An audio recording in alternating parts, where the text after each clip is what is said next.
Joining me right now to make his elevator pitch is Sanjeev Sularia, CEO of intelligencenode. Sanjeev, welcome to the show.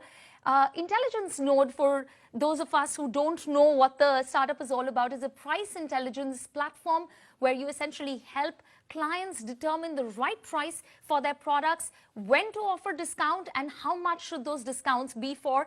But talk to us about the tech that's driving all this decision making. No, thank you for having me. I think at the heart of the tech is this AI-driven price intelligence platform that has been proprietary developed by intelligencenode, which is what pretty much allows our clients to drive product level profitability and grow margin primarily using data competitive insights. And I think what we've done is we've created pretty much the world's largest pricing data set. And that is what fuels the growth for the 600 billion in retail revenue globally that we currently handle for over about 150 clients in 21 countries. Okay. Now, you claim to be growing at 100% year on year. Since inception in 2012, you have a pricing data set that feeds the growth of more than $600 billion in retail revenue globally. But no elevator pitch is complete without you sharing as to what your biggest differentiator is. I think it was at a first principle level, it was something really simple.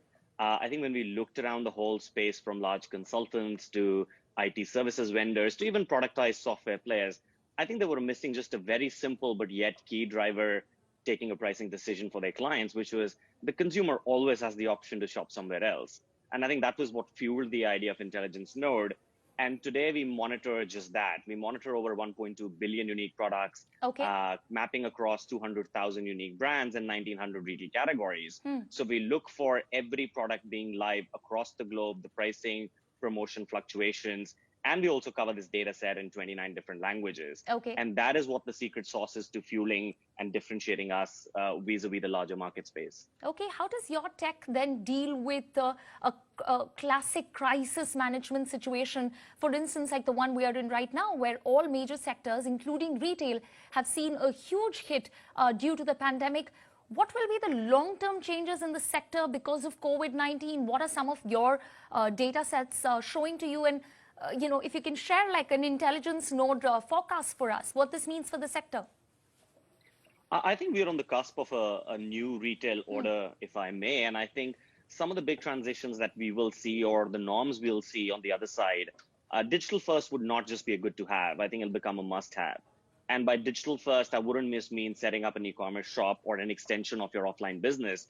And I think that's something that we'll see where it's not just technology infrastructure, but creating that unique customer experiences through that digital transformation is probably what will drive the new retail order itself.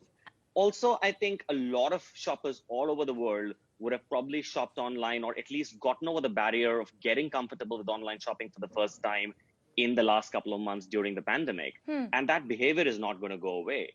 So suddenly there'll be all those new customers that you have to pay from little to no cost of acquisition that'll be out there around to adapt to this new digital transformation. And finally, I think from a technology change perspective, omni-channel retailing would have to come to the forefront, not just in a single view of a customer, but I think much more importantly in a single view of inventory, which is where you can allow people to buy online, pick up in store, go to a store, certain size, color, variant isn't available, so you log on to a tablet and purchase. I think that same view of the inventory will allow that homogeneous experience to be provided to the customer, irrespective of the channel where they're shopping. Right. Definitely, omni-channel would be the way forward. But what kind of tech solutions do you think existing retailers will have to integrate to their model to adjust to this new norm, to adjust to this, this collaboration that you just described that we will see in the future? And how do they continue building in the post-COVID era? How do they continue building their business, their consumers? What's going to be the way forward? I think the new cusp, definitely we've spoken about the new shopper. And I think some insights from what we look at, 87% of millennial shoppers either compare product availability or prices online, even if they're shopping offline, desktop, mobile, agnostic of channel. So I think one part of the technology has to be that can address to the pace and the new buying behavior of the shopper itself. Also, I think with the shutdown during the pandemic, we've realized that any technology that requires on-prem installations or subject matter expertise coming in on-prem, leading a large consulting innovation change, are probably going to give way to more nimble, agile, cloud-based SaaS offerings. And I think plug-and-play technology will be the order of the day. Okay. I think we'll see that massive shift come in. I think to put it into a context on the consumer side as well, I think just from our data, we see Amazon has the ability to reprice a product based on competitor or consumer movement, and that average response time is 2 minutes.